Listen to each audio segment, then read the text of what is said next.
বন্ধুরা তোমরা এই ভিডিওটা দেখো, দেখবে দেখতে দেখতে তোমাদের পেট ব্যথা হয়ে যাবে আস্তে আস্তে।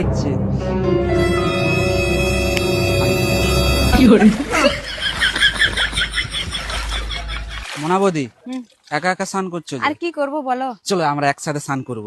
ঠাকুরপো তুমি না খুব দুষ্টু হয়ে যাচ্ছ। না মোনাবদি, তোমাকে আমি সাবান লাগিয়ে দেবো। না না, তোমার বউ এক্ষুনি দেখে ফেললে কি আরে হবে আমার বলো বউ তো? এখন আসবে না, তুমি পা বাড়াও পা বাড়াও। আমার বউ এখন রান্না করছে, সে এখন আসবেই না, ঠিক আছে? আমাদের কর্তাটা যে কোথায় গেল? 5 ফোড়ন আনতেই দেবে, 5 ফোড়ন শেষ হয়ে গেছে, কোন দিকে গেল কি জানি। শালা হারামজাদা, কোনোদিন আমরা একটা শাড়ি ধুয়ে দেয়নি, ও শালা মোনাবদির পায়ে সাবান মাখিয়ে দিচ্ছে। দাঁড়া দেখাচ্ছি। মোনাবদি সে পাটা বাড়াও, সে পাটা বাড়াও। দাদা সাবধানে করবে কি। হ্যাঁ, আরে না না না না, আরে মারছো কেন? আরে এইভাবে মেরো না বৌদি, মেরো না, এইভাবে মেরো না। বৌদি খুব রেগে গিয়েছে দাদা।